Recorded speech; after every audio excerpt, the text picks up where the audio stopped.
Sutra teratai yang menakjubkan. Bab 15. Kemunculan dari bumi. Sinfasyang Sutra Teratai, episode 1460. Para murid di dunia saha yang seharusnya menyebarkan ajaran Buddha.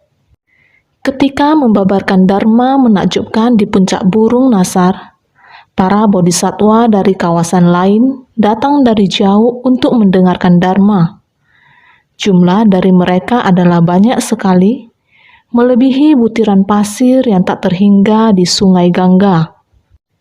Mendengar Bhagawan mengatakan, kalau menyebarluaskan sutra ini akan mendatangkan berkah besar, maka mereka bersedia untuk berada di tanah kotor ini dan berikrar untuk menyebarluaskannya. Kita harus bersungguh hati untuk menghayati dan memahami hal ini. Buddha Sakyamuni berada di dunia saha, yang mana merupakan dunia yang membutuhkan ketabahan.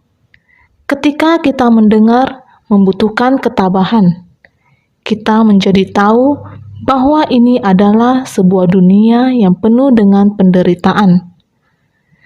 Karena terdapat banyak hal di dunia ini yang tidak sempurna, dan juga terdapat begitu banyak penderitaan yang tak terhindarkan.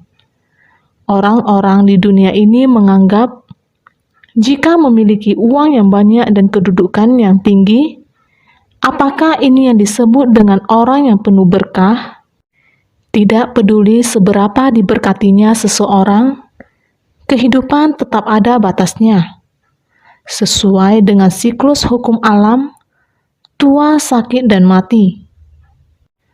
Terlebih lagi ada begitu banyak ketidakkekalan. Hal apapun bisa saja terjadi. Ini adalah hal yang paling kita takutkan. Namun tersembunyi dengan cara yang tidak dapat kita antisipasi.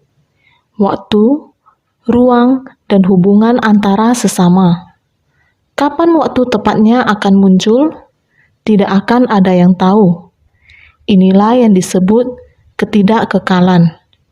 Terjadi secara tiba-tiba. Penderitaan yang tak tertahankan, ataupun terjadi karena hukum alam. Kita tahu jelas adalah sesuatu yang sangat alami. Lahir, tua, sakit, dan mati. Tetapi kita manusia, ketika dilahirkan, semuanya sangat alami. Namun ketika kita tumbuh dewasa, seiring dengan bertambahnya usia dan berlalunya waktu, kita berangsur-angsur tumbuh dan perlahan-lahan mempelajari hal-hal duniawi. Perlahan-lahan kita menjadi serakah. Ketika niat keserakahan timbul, kerisauan sedikit demi sedikit terus bertumbuh. Melalui meningkatnya kerisauan dan tindakan ketidaktahuan kita, tanpa disadari telah menciptakan penyebab dan kondisi penderitaan di dunia. Inilah cara kita mewujudkannya pada diri kita sendiri. Inilah penderitaan dunia ini. Inilah sebabnya mengapa dunia ini disebut saha. Dalam bahasa Sanskerta, ini berarti ketahanan. Ya, ini adalah dunia yang membutuhkan ketahanan. Bagaimana kita bisa menghilangkan semua ketidaktahuan dan semua kerisauan ini? Siapa yang tahu bagaimana melakukan ini? Siapa yang bisa mengerti? Buddha Sakyamuni adalah Sang Mahasadar. Inilah sebabnya beliau disebut Buddha. Dan kita semua adalah makhluk awam. Makhluk awam mempunyai banyak kerisauan yang tidak dapat diselesaikan. Mereka tidak dapat menghayati dan memahaminya. Namun, Sang Buddha telah tercerahkan. Jadi beliau memahaminya. Prinsip sejati segala sesuatu di alam semesta dan hakikat pencerahan Buddha adalah satu kesatuan. Jadi, terhubung dengan segala hal dan prinsip yang ada di alam semesta, dia memahami semuanya. Pikirannya menyatu dengan segala perkara dan prinsip. Tidak ada sesuatu pun yang dia tidak mengerti. Sang Buddha memahami segala sesuatu. Namun untuk membantu orang lain memahami hal-hal ini, lebih mudah diucapkan daripada dilakukan. Selama 40-an tahun, beliau membimbing secara sabar dan sistematis. Hingga pada persamuhan puncak burung nasar, ketika itu beliau sudah berusia lanjut, sehingga beliau harus membabarkan dharma sejati. Oleh karena itu, ajaran metode terampil yang diajarkan di masa lalu, Sang Buddha memiliki pemikiran. Seharusnya perlu dengan segera menyatukan mereka dengan dharma sejati untuk membuat semua orang mengetahui bahwa sifat hakiki tahtata pada dasarnya dimiliki oleh setiap orang. Para makhluk di dunia mengalami banyak penderitaan. Banyak orang yang tidak paham akan prinsip ini. Banyak makhluk hidup tidak dapat menghayati prinsip seperti ini. Sehingga Sang Buddha membabarkan dharma menakjubkan ini di puncak burung nasar. Ketika dharma menakjubkan dibabarkannya, terdapat bodhisattva dari tanah lain. Juga mendengar Buddha membabarkan sutra teratai yang menakjubkan. Sehingga mereka datang dikarenakan sutra teratai yang menakjubkan merupakan jalan untuk mencapai kebudaan. Juga merupakan jalan atau ajaran yang sama bagi para Buddha. Setiap Buddha sama adanya, baik di dunia maupun membabarkan dharma. Tidak meninggalkan sutra teratai yang menakjubkan ini dikarenakan demikian. Bodhisattva dari kawasan lain mendengar bahwa di dunia saha, Buddha Sakyamuni membabarkan sutra teratai, sehingga mereka datang dari kawasan lain, menuju puncak burung nasar untuk mendengarkan dharma. Sehingga penggalan naskah ini berkata, dari kawasan lain datang dari jauh untuk mendengarkan dharma. Kita telah membahasnya pada naskah sebelumnya. Sekarang kita perlu menghayati dan memahaminya kembali. Maka para bodhisattva jumlahnya sangat banyak. Bodhisattva dari kawasan lain sangat banyak sehingga tidak dapat dihitung. Karena butiran pasir dari 8 sungai Gangga, naskah sutra sebelumnya harus kita ingat kembali. Butiran pasir dari 8 sungai Gangga, hanya dengan mengambil segenggam pasir, kita juga tidak dapat menghitung jumlah pasirnya. Apalagi menghitung jumlah butiran pasir dari 8 sungai Gangga. Jumlah dari mereka adalah sangat banyak sekali. Jumlahnya sangatlah banyak.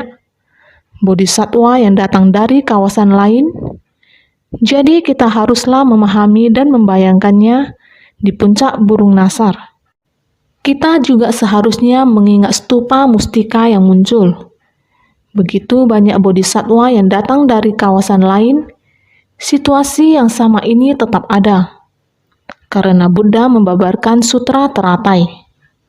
Stupa mustika dan Buddha Prabhutaratna telah muncul. Di dalam stupa mustika, Buddha Prabhutaratna memberikan tempat kepada Buddha Sakyamuni. Di atas stupa terdapat 2 Buddha. Buddha yang satu menyebarkan dharma, Buddha lainnya memberikan kesaksian.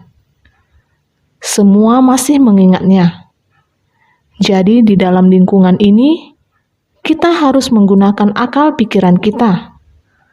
Memikirkan kondisi seperti itu, keadaan dengan banyaknya Buddha dan Bodhisattva. Jadi, mendengar Bhagawan mengatakan kalau menyebarluaskan sutra ini akan mendatangkan berkah besar. Bodhisattva-bodhisattva ini, bodhisattva yang datang dari tempat lain, telah berada di puncak burung nasar untuk mendengarkan dharma. Mereka semuanya telah menyadari bahwa dunia yang menahankan penderitaan. Kebijaksanaan batin tidak dibuka, kebijaksanaan batin belum terbuka. Apalagi dunia di masa mendatang, waktunya masih sangat panjang. Dunia masa mendatang, makhluk hidup banyak sekali. Dunia masa mendatang, energi kekeruhan semakin lama semakin berat. Kerisauan para makhluk semakin lama semakin banyak. Lebih membutuhkan lagi, membutuhkan dharma yang disebarkan dan diwariskan di dunia. Sang Buddha telah berusia lanjut. Di puncak burung nasar membabarkan dharma. Batin beliau juga sangatlah tertekan, karena amanah titipan yang tiada terhingga. Pengharapan yang tiada terhingga, berharap murid-muridnya bisa membangkitkan tekad luhur dan membangun ikrar agung. Ini merupakan gambaran batin Buddha Sakyamuni pada waktu membabarkan dharma. Sehingga pada waktu Sang Buddha membabarkan dharma, di bagian sebelumnya, bab praktik penuh kedamaian dan kebahagiaan yang juga telah dibabarkan oleh Sang Buddha. Buddha hendak memasuki parinirwana. Dharma perlu disebarluaskan. Butuh ada orang untuk menerima dan menyebarkan dharma. Karena ada sebab dan kondisi demikian, para bodhisattva ini batinnya timbul, tergerak, sukacita, dan bersedia membangkitkan tekad untuk memohon Buddha Sakyamuni untuk mengizinkan kami, jika Anda bisa memberikan hak atau kuasa kepada kami bersedia di tempat ini untuk mengajarkan dharma demi para makhluk di masa datang. Yang telah menjadi harapan dari Sang Buddha adalah murid-murid di dunia saha. Murid-murid di dunia saha adalah dari dalam kebingungan. Sang Buddha memberi bimbingan secara sabar dan sistematis. Meskipun bagian terakhir bab praktik penuh kedamaian dan kebahagiaan, bagian naskah ini Buddha mengatakan harus tekun. Bahkan jika sedang bermimpi, juga harus seperti mendengar dharma. Memiliki batin yang memohon dharma, maka dalam mimpi juga mendengarkan dharma. Bersedia menyebarkan dharma kepada para makhluk. Bahkan dalam mimpi juga ingin menyebarkan dharma. Dengan tekun memohon dharma, harus bersedia untuk menyebarkan dharma di dunia pada masa depan. Diri sendiri juga perlu membabarkan dharma. Ikrar seperti ini yang seharusnya dimiliki para makhluk. Setelah para murid mendengarkan dharma, dengan bersungguh hati memasuki seluk-beluknya. Apa yang dipikirkan di siang hari akan memimpikannya di malam hari. Tekun dan giat bersemangat di siang hari, malam hari juga tidak membiarkannya malas. Maka, naskah sutra bagian terakhir dari bab sebelumnya, terdapat naskah yang demikian. Dapat dilihat bahwa Buddha membicarakan tentang harapannya. Di satu sisi, berkata bahwa harus menyebarkan dharma. Berharap para murid dapat menerima dan mengemban tanggung jawab. Namun ternyata yang diperoleh adalah bodhisattva dari kawasan lain. Bodhisattva dari kawasan lain memiliki Buddha dari tanah lain. Bodhisattva dari kawasan lain diajari oleh Buddha dari tanah lain. Sedangkan dunia saha, saya Sakyamuni mempunyai murid di dunia saha. Mengapa murid di dunia saha tidak terpikir untuk ikut serta? Bodhisattva di kawasan lain telah mengungkapkan bahwa ingin menyebarkan dharma di dunia saha. Bagaimana dengan para murid di tanah ini? Mengapa masih belum mengungkapkannya? Sang Buddha tidak dapat menyetujui dengan begitu saja. Jika menyetujuinya dan menyerahkan tugas ini untuk bodhisattva dari kawasan lain, maka dharma di dunia saha akan kehilangan akarnya. Buddha memiliki harapan terhadap murid-murid dari dunia saha. Sang Buddha berusaha keras untuk melatih diri. 8 fase menuju kebuddhaan. Jejak ini menampakkan jejak. Ini agar kita semua menjadi jelas. Melalui aspek ini, Wujud ini, dharma ini, dan proses pelatihan ini berniat agar kita semua percaya. Raga dari daging ini merupakan pemberian orang tua. Dengan mengubah sebersih niat pikiran, raga ini juga dapat tekun dan giat bersemangat. Ini adalah proses yang perlu dilewati dalam pelatihan diri. Ada hari di mana sebab dan kondisi akan matang, benih dan buah akan sempurna. Ketika ini secara instan akan tercerahkan terhadap prinsip sejati dari segala sesuatu di alam semesta, dan sifat pencerahan yang menyatu dengan segala sesuatu di alam semesta akan muncul keluar. Sang Buddha di dunia mampu mencapai kebuddhaan. Semua orang juga sama. Di dunia mampu mencapai kebuddhaan. Sama-sama terlahir dari ayah dan ibu, jalan yang hendak dilalui juga sama. Asalkan kerisauan yang timbul diputar balikkan, kembali lagi ke sifat hakiki tatata. Walaupun setiap orang memiliki sebab dan kondisi pendukung, balasan karma tidak langsung dan balasan karma langsung, namun semuanya adalah dharma terkondisi. Segalanya diciptakan oleh batin belaka.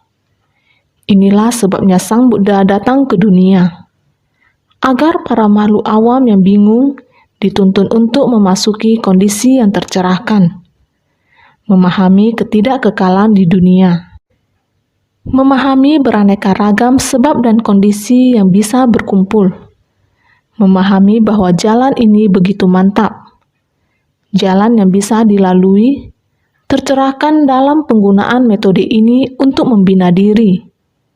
Pada akhirnya tekad kita dapat juga berpadu dengan alam semesta. Menjadi satu dengan alam semesta, ini disebut pencerahan. Buddha berharap para murid dari dunia saha ini mampu seperti ini. Jadi Sang Buddha tidak menyetujui. Bodhisatwa dari kawasan lain yang menerima misi ini, beliau mengharapkan murid dari dunia saha yang menerima misi ini.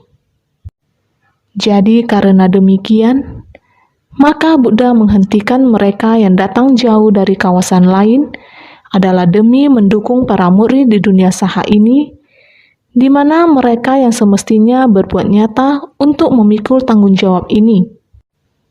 Dengan melindungi benih berkah dari praktik penuh kebijaksanaan, tekun melatih dharma terkondisi dan kembali pada dharma tak terkondisi.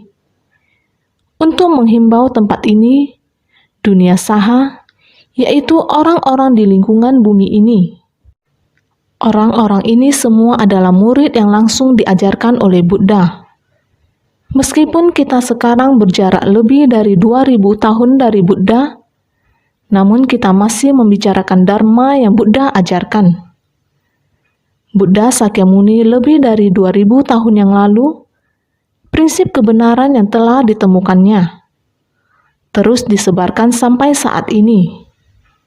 Jadi kita juga adalah murid Buddha Sakyamuni. Buddha ingin menghimbau dan membimbing kita untuk berbuat nyata dan mengemban tanggung jawab. Jadi berharap murid di dunia saha, di mana mereka yang semestinya berbuat nyata untuk memikul tanggung jawab ini, tekun melatih dharma terkondisi dan kembali pada dharma tak terkondisi. Menasehati dan membimbing kita semua untuk tekun melatih diri. Tekun melatih dharma terkondisi. Dharma terkondisi adalah dengan kita melakukan sesuatu, kita harus tekun melatih dharma terkondisi ini. Karena kita di dunia, kita masih tidak terlepas dari kehidupan manusia. Kita masih tidak terlepas dari fenomena dunia. Karena kita masih adalah manusia, fenomena dunia manusia, kita harus melaksanakan urusan manusia dengan segenap tenaga. Harus melaksanakan yang terbaik dalam memenuhi tugas kita. Misi kita adalah kita harus melatih diri dengan baik, harus menyebarkan Dharma kepada orang. Ini adalah tugas kita. Murid Buddha seharusnya memenuhinya. Namun, kita masih belum benar-benar menyatu dengan alam semesta. Masih belum. Dharma Buddha, Dharma yang tercerahkan, masih belum sepenuhnya kita pahami. Jadi tekad kita masih belum terlalu kuat. Jadi kita harus terus berlatih. Pada masalahnya orang dan benda, kita masih perlu melatih dan menegakkan praktik. Karena demikian, sebelumnya kita membahas tentang 10 jenis orang yang harus kita hindari. Bersikap teguh di tengah orang banyak. Setelah memahami begitu banyak kerisauan, kita harus benar-benar mengamalnya sesuai dengan ajaran. Mengikuti ajaran Buddha, kita harus benar-benar membina diri sesuai dengan Dharma ini. Inilah disebut melakukan terbaik untuk memenuhi tugas kita. Ini juga disebut Dharma terkondisi. Segala sesuatu yang kita lakukan, kita harus mempertahankan kebijaksanaan kita. Kita harus mempertahankan ikrar kita. Kita harus membangun tekad dan membangun ikrar. Kita harus baik-baik menegakkannya. Ini semua disebut Dharma terkondisi. Dharma terkondisi ini kembali pada Dharma tak terkondisi.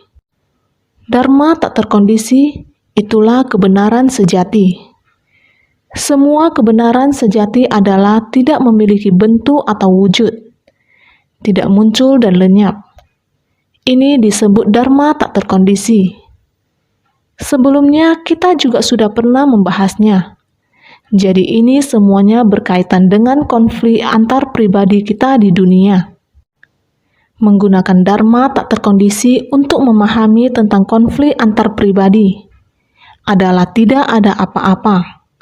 Sama seperti mimpi atau ilusi. Ini disebut Dharma tak terkondisi. Jika kita bisa tahu bahwa ketika kita bangun dari mimpi, mimpi itu hilang. Makhluk suci tidak punya mimpi tidak mungkin tercapai. Embun muncul seketika, sangat cepat akan hilang. Sebutir embun di ujung rumput, setelah jatuh akan lenyap dan kembali ke tanah. Kemana perginya butiran embun itu? Segala sesuatu adalah ilusi. Hal-hal yang ilusi, kita berpikir sejenak dan kemudian akan berlalu. Kita memikirkan wujud orang itu, tetapi tidak memiliki tubuh yang nyata. Kita memikirkan lingkungan tempat itu, tetapi bukan kondisi yang nyata. Jadi segala sesuatu adalah ilusi. Ini disebut Dharma tak terkondisi. Ini semua adalah ilusi dalam pikiran kita. Sebenarnya juga kembali pada kebenaran sejati. Seperti 6 akar indera kita. Dari 6 akar indera adalah panca indera kita. Sekarang disebut sebagai organ indera. Kita bisa merasakan melalui mata kita. Apa yang kita lihat, telinga dapat merasakan. Inilah yang kita dengar. Sekarang dalam kondisi realita, namun waktu terus berlalu. Dalam beberapa puluh detik, kita tidak berada di kondisi ini lagi. Apa yang terlihat oleh mata kita bukan lagi kondisi yang tadi. Mengikuti waktu yang berlalu dan pergerakan diri kita. Keadaan tersebut pun bergerak menjadi masa lalu. Suara dari perkataan segera berlalu dan menghilang. Suara ini tidak tersimpan dalam telingamu. Namun bila kalian bersungguh hati, kata-kata yang tadi, semua perkataan saya, kalian akan mengingatnya. Ini adalah di dalam kesadaran pikiran kita. Karena kesadaran pikiran ini, kita dapat memahami makna dari kalimat ini. Namun, kesadaran pikiran kita juga tergantung dari lingkungan kita. Mengikuti lingkungan dari diri kita, maka akan terbentuk kesadaran pikiran kita ini. Bila terlahir di Taiwan, maka akan berbicara dialek Taiwan. Bila terlahir di Tiongkok, maka akan berbicara bahasa Mandarin. Bila terlahir di Amerika Serikat, maka akan berbicara bahasa Inggris. Demikian kesadaran pikiran kita senantiasa akan terbentuk mengikuti kondisi lingkungan kita. Bagaimana cara kita berbicara dan mengungkapkan diri akan tergantung pada bahasa mereka. Dalam lingkungan tersebut, kita mesti belajar. Sebagian orang dapat mengerti beberapa jenis bahasa. Ini adalah kesadaran pikiran. Lalu kesadaran pikiran ini termasuk ke dalam kesadaran apa? Masih terdapat kesadaran ketujuh dan kesadaran kedelapan. Kesadaran pikiran ini dapat memahami berbagai hal, mendengar sesuatu lalu memilahnya. Saat kita mendengar sesuatu dan memahaminya, kita masih harus merenungkannya, agar kita dapat memahami secara jelas, seperti suatu benda yang sangat saya sukai. Dengan cara apa saya bisa mengambilnya? Saya akan menggunakan tangan ini untuk mengambilnya. Dengan cara ini tidaklah nyaman. Arah tangan saya harus diubah agar dapat mengambil barang tersebut dan memegangnya dengan mantap menggunakan kedua tanganku. Ini semua sepertinya terjadi dengan sangat cepat. Sangat cepat. Itu terjadi karena kondisi luar. Dengan kesadaran pikiran saya telah terhubung, namun jika terdapat kesulitan, maka kesadaran keenam harus memikirkan caranya, sehingga dengan sangat lancar dan menakjubkan sekali dapat mengambilnya. Ini adalah kesadaran. 5 akar indera, 5 objek indera, namun dibutuhkan kesadaran, sehingga menjadi kesadaran keenam. Kesadaran melihat dinamakan akar indera mata ditambah dengan objek bentuk. Barang yang terdapat di luar disebut objek, dinamakan objek bentuk.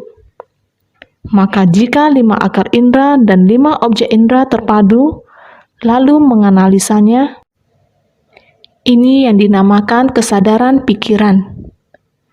Kesadaran pikiran harus menentukan sifat dari kondisi tertentu. Bagaimana mengklarifikasikannya? Ini semua mengharuskan kita untuk memikir. Maka dinamakan kesadaran ketujuh. Komando untuk menciptakan karma adalah kesadaran ketujuh. Namun kesadaran ketujuh dan keenam, jika merespon kondisi luar dan melakukan berbagai perbuatan, setelah selesai akan dimasukkan ke dalam kesadaran kedelapan. Kesadaran kedelapan juga disebut kesadaran karma. Kesadaran keenam, kesadaran pikiran. Kesadaran ketujuh, kesadaran manas. Kesadaran kedelapan, kesadaran alaya. Kesadaran kesembilan, kesadaran amala. Kesadaran sembilan, kesadaran kesembilan, kita masih belum mampu. Itu adalah kesadaran amala. Kesadaran amala itu adalah sifat hakiki Tathagata Buddha yang murni. Sifat pencerahan dari Tathagata berpadu menjadi satu dengan langit, bumi, dan alam semesta. Prinsip kebenaran, sifat dasar dari prinsip kebenaran tanpa wujud, tanpa esensi, dan tanpa jejak. Amat sangat luas, berkaitan dengan prinsip kebenaran dari segala hal dan benda. Ini disebut kesadaran amala. Kesadaran amala ini kita terpisah sangat jauh dari kondisinya. Oleh karena itu, kita tidak mampu memahaminya. Tapi setiap orang memiliki, setiap orang juga punya. Hanya saja kita belum menyadarinya. Setiap orang memiliki sifat tercerahkan dari tata gata. Oleh karena itu, kita harus benar-benar bersungguh hati. Bagawan, semua dharma yang kita bahas sebelumnya itu adalah Bagawan. Sekiranya engkau mengizinkan kami sekalian, setelah Buddha parinirwana nanti, di dunia saha ini, kami akan lebih tekun dan bersemangat untuk menjadi orang-orang yang melindungi, menegakkan, membaca, melafalkan, menyalin dan memberi persembahan pada kitab sutra ini, serta akan membabarkannya secara luas di tanah ini. Sutra Teratai Bab 15, Kemunculan dari Bumi. Ini adalah bodhisattva dari dunia lain yang datang memohon kepada Bagawan, kami bersedia membina diri lagi di sini. Kami bersedia di tempat ini. Bisa baik-baik menegakkan sutra. Mereka adalah bodhisattva dari tanah-tanah lain. Ada pengajaran Buddha dari tanah lain, tetapi dunia saha adalah dunia membutuhkan kesabaran. Hendak datang ke dunia saha, harus mengulang belajar lagi. Jadi harus membaca, melafalkan, dan menyalin dengan cara seperti ini untuk menegakkan sutra kembali.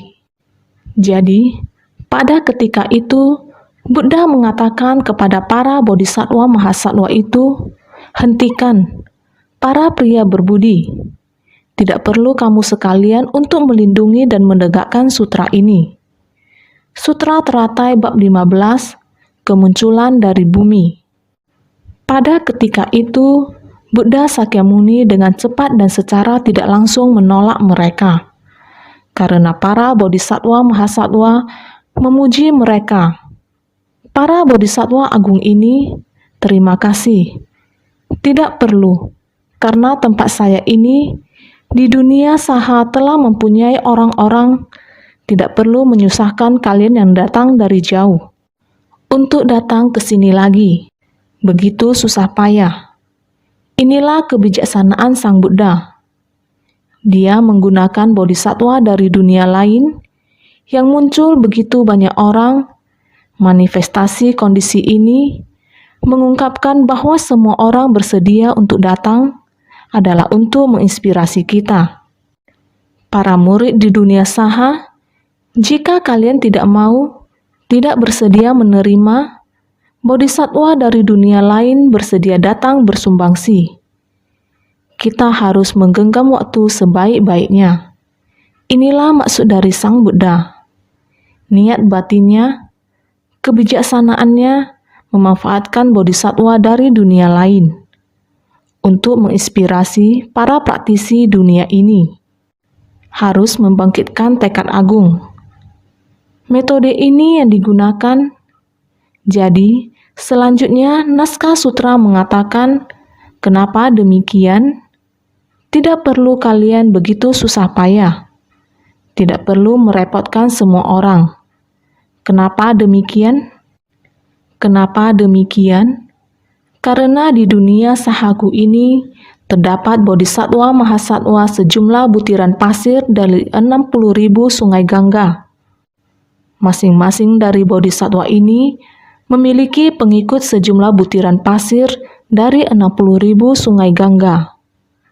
Sutra Teratai Bab 15, Kemunculan dari Bumi. Ini adalah Buddha Sakyamuni mengungkapkan kepada para murid di dunia saha, saya memiliki keyakinan terhadap dunia saha. Di dunia sahaku, dengan sendirinya memiliki murid yang tak terhingga jumlahnya. Berapa banyak murid yang ada di tempat ini? Bodhisattva mahasattva sejumlah butiran pasir dari 60.000 sungai Gangga. Dunia saha ini memiliki begitu banyak bodhisattva agung. Para bodhisattva ini adalah muridku. Mereka semestinya menyebarkan dharmaku. Kenapa demikian? Karena di dunia sahaku ini terdapat bodhisatwa mahasatwa sejumlah butiran pasir dari 60.000 sungai Gangga. Di dunia sahaku ini, aku telah memiliki murid yang tak terhingga jumlahnya. Mereka seharusnya menyebarkan dharmaku. Semua murid ini adalah para bodhisatwa agung.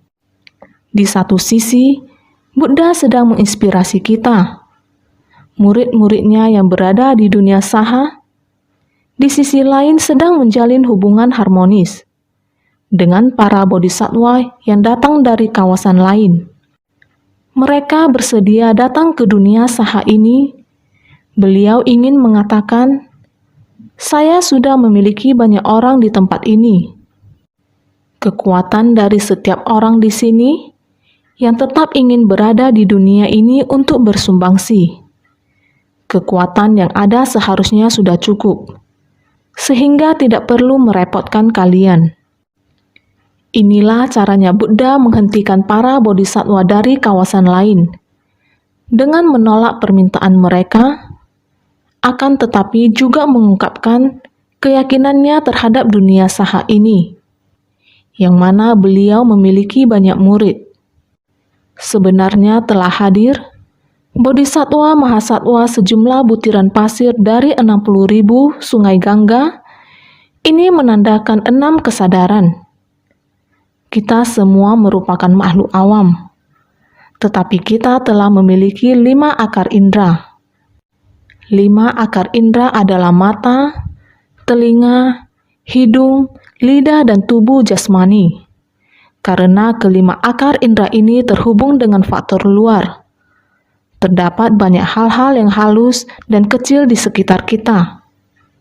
Kita dapat mendengar dan melihat banyak hal. Makanan yang ingin kita makan juga banyak. Juga ada banyak hal yang diinginkan.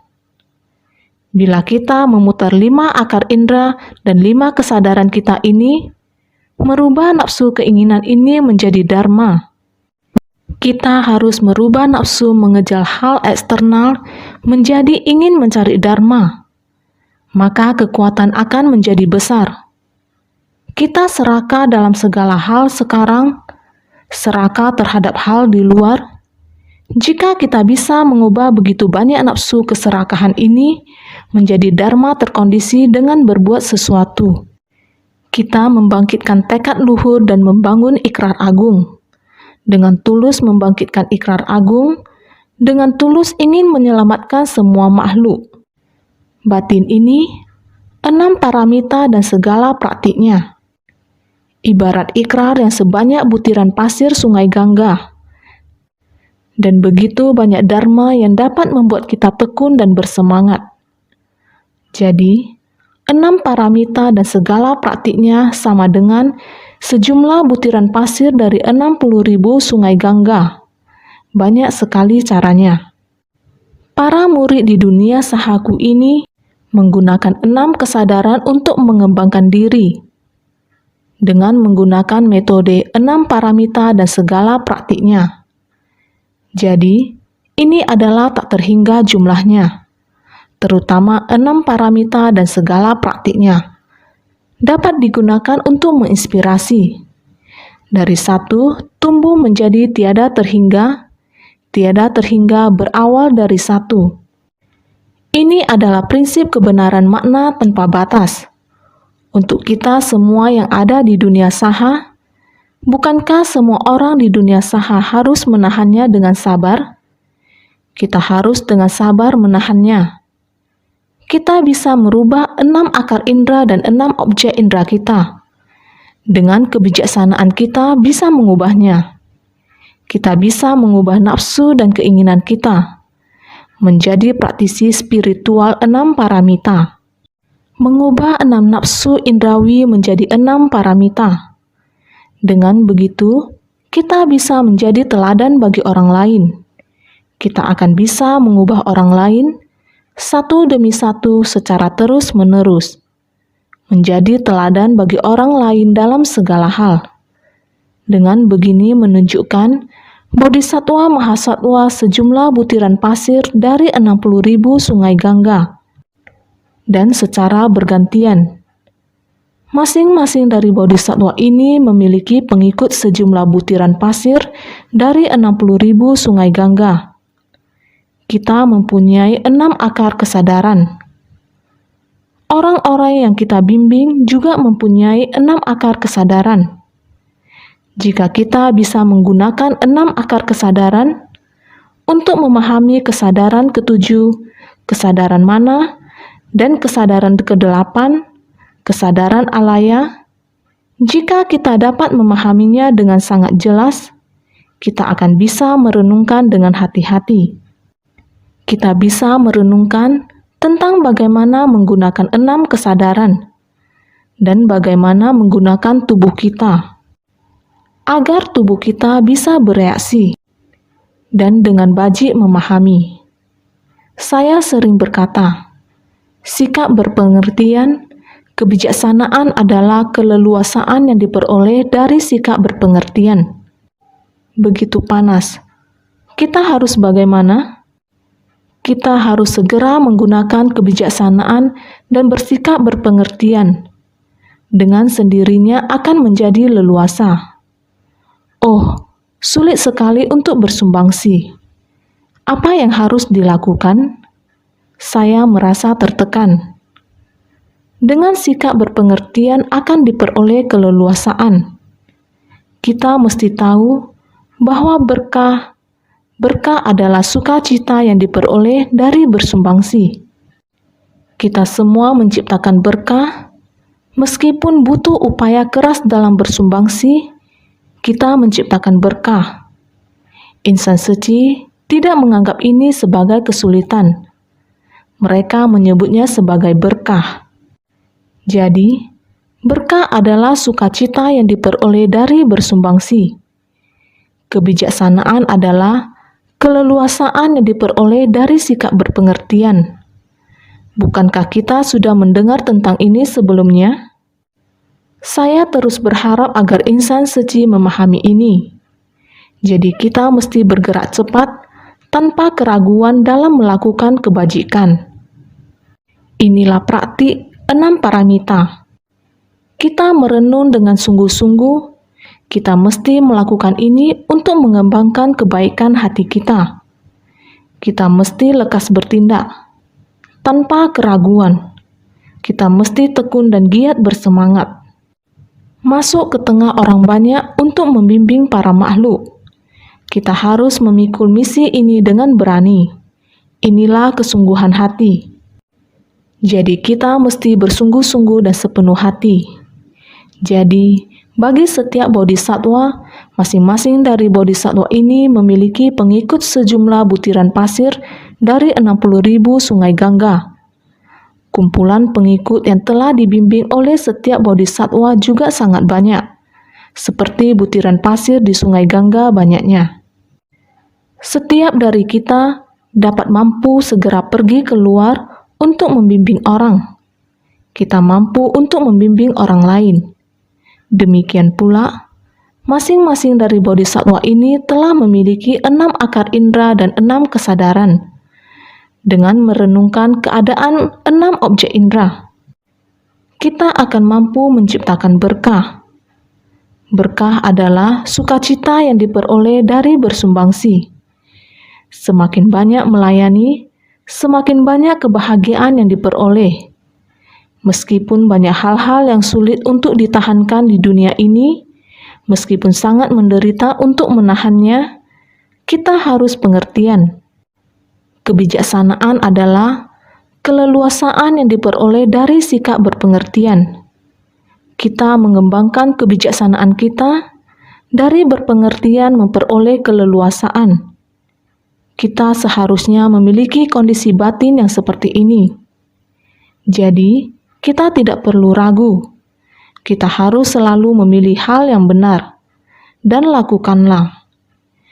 Kita harus tekun dan giat tanpa ada keraguan. Jadi, setiap pengikut bodhisatwa yang telah mereka bimbing, semuanya terdiri dari para bodhisatwa. orang yang ada di sekitar kita. Semuanya adalah bodhisattva. Maka, Bodhisattva Sadapariputta berkata, "Saya tidak berani memandang rendah kalian, karena kalian semua dapat mencapai kebuddhaan." Inilah yang perlu kita pahami dengan kesungguhan hati. Jadi, orang-orang ini setelah aku parinirwana nanti akan dapat melindungi, menegakkan, membaca, melafalkan, dan membabarkan sutra ini secara luas. Sutra Teratai Bab 15, Kemunculan dari Bumi. Mereka akan membimbing satu demi satu. Satu demi satu, mereka akan menjadi orang yang mempraktikkan 6 paramita dan segala praktiknya. Jadi, satu orang akan membimbing orang berikutnya. Orang-orang ini akan mampu membabarkan sutra ini secara luas dan menyebarkan dharmaku. Orang-orang ini setelah aku parinirwana nanti akan dapat melindungi, menegakkan, membaca, melafalkan, dan membabarkan sutra ini secara luas. Para muridku di dunia ini memiliki jalinan dharma yang mendalam dan luas. Orang-orang yang menegakkan dharma sangat banyak. Semuanya mampu menyebarkan dharmaku dan memberikan manfaat pada para makhluk. Para muridku di dunia ini memiliki jalinan dharma yang mendalam dan luas. Murid-muridku ini sudah berada di dunia saha, baik di masa lalu maupun masa kini. Mereka telah menerima dharma. Jalinan dharma mereka sangat dalam dan luas.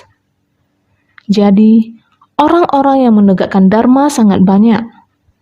Mereka yang ingin menerima dan menegakkan dharma sangat banyak.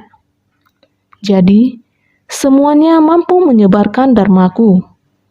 Orang-orang ini seharusnya mampu menyebarkan dharmaku, serta dapat memberikan manfaat bagi para makhluk di dunia saha. Karena ini, Sang Buddha menggunakan metode ini untuk mengatakannya. Aku tidak berani menyusahkan kalian, bodhisattva dari kawasan lain, berdiam di dunia ini guna melindungi dan menegakkan sutra ini. Jadi, tidak perlu merepotkan para bodhisattva dari kawasan lain untuk berdiam di dunia ini guna melindungi dan menegakkan sutra ini. Para bodhisattva dari kawasan lain masing-masing memiliki jalinan jodoh tersendiri. Masing-masing memiliki tanggung jawab dan jalinan jodoh tersendiri. Sedangkan di tanah ini, terdapat para bodhisattva yang memiliki jalinan jodoh dengan tanah ini. Itu sebabnya Buddha menghentikan keinginan para bodhisattva dari tanah lain untuk menyebar luaskan di dunia saha. Di tanah ini telah mempunyai bodhisattva seperti ini. Dengan sendirinya akan membabarkan dan mewariskan sutra di tempat ini. Karena para bodhisattva dari kawasan lain masing-masing memiliki jalinan jodoh tersendiri. Kalian berada di kawasan lain, di dunia kalian sendiri. Kalian masing-masing memiliki jalinan jodoh tersendiri. Sebaiknya kalian kembali ke negeri kalian sendiri. Setiap orang memiliki jalinan jodoh tersendiri. Setiap orang memiliki tanggung jawab tersendiri. Tidak perlu merepotkan kalian. Dari tempat tersebut datang kemari. Di tempat ini, di tanah ini, telah ada bodhisattva yang memiliki jalinan jodoh dengan tanah ini. Tempat ini telah ditempati oleh orang-orang yang memiliki jalinan jodoh belajar dharma. Di sini menyelamatkan para makhluk. Begitu juga di tanah ini, mereka dapat mencapai kebuddhaan. Maka, ini adalah maksud hati Buddha. Di satu sisi, dia telah menangani dengan sempurna terhadap para bodhisattva dari kawasan lain yang ingin datang ke dunia saha, memohon untuk menyebarkan dharma di sini. Buddha dengan ramah menolak mereka. Saat ini ingin menyemangati kami, murid-murid di dunia saha, supaya dapat mulai membangkitkan tekad untuk membabarkan Dharma di dunia saha. Lagi pula, ajaran selanjutnya akan lebih bermakna dan mendalam. Banyak hal yang mulai akan disampaikan. Terlebih lagi berkenaan dengan kata-kata mendalam dan tersembunyi. Segala ajaran Buddha diperoleh dari hakikat diri, meskipun kesadaran keenam dipenuhi dengan kerisauan, namun jika dapat menyadari batin semula, semuanya adalah kebijaksanaan menakjubkan. Itu sebabnya harus melatih dan merealisasikannya sendiri. Tidak menunggu untuk diminta oleh orang lain dan tidak meminjam bantuan dari orang lain. Jika berusaha untuk mengejarnya di luar, bergantung pada pengajaran dan bimbingan dari orang lain. Ini bukan merupakan ajaran kebenaran dalam kendaraan tunggal dari Tathagata. Segala ajaran Buddha diperoleh dari hakikat diri. Dharma bukan diberikan oleh orang lain kepada kita. Dharma adalah hakikat diri kita sendiri. Kita sendiri yang harus belajar dengan giat. Meskipun kesadaran keenam dipenuhi dengan kerisauan, kita para makhluk awam, 6 kesadaran kita semuanya adalah kerisauan. Dipenuhi kerisauan, tetapi justru karena kerisauan, kita harus melatih diri. Namun jika dapat menyadari batin semula, semuanya adalah kebijaksanaan menakjubkan. Jika kita bisa mengubah sebersih niat pikiran kita, maka kerisauan akan menjadi kebijaksanaan. Keserakahan dari 6 akar kesadaran akan diubah. 6 akar indera bisa bersentuhan dengan kondisi luar, lalu berubah menjadi 6 paramita dan segala praktiknya. Inilah yang sangat dibutuhkan di dunia saha kita. Kita harus tahu bagaimana bersumbangsi, bagaimana kita melatih diri. Jadi, itu sebabnya harus melatih dan merealisasikannya sendiri. Kita sendiri harus berlatih sendiri, merealisasikan sendiri, bukan orang lain memberikan kepada kita. Kita sendiri yang harus berusaha, sendiri harus bekerja keras. Sang Buddha telah memberitahukan dengan sangat jelas kepada kita, membimbing kita, menunjukkan kita arah. Kita harus menjalani jalan ini. Kita harus buka sendiri jalannya. Buka jalan Dharma ini dengan baik, jika mau berjalan dengan aman. Buka jalan sendiri harus dengan baik-baik membentangkan jalan. Itu sebabnya harus melatih dan merealisasikannya sendiri. Kita harus berlatih sendiri, menghayati sendiri. Jadi, tidak menunggu untuk diminta oleh orang lain. Jangan menunggu dan memohon orang lain untuk memberikan kita barang. Ini tidak mungkin. Kita harus makan untuk kita sendiri. Orang lain makan tidak bisa buat kita kenyang. Ini tidak mungkin. Jadi, kita meminta bantuan orang lain, berusaha untuk mengejarnya di luar. Jika mengejar keluar, hanya terus mengejar barang yang diberikan orang kepada kita, ini tidak mungkin.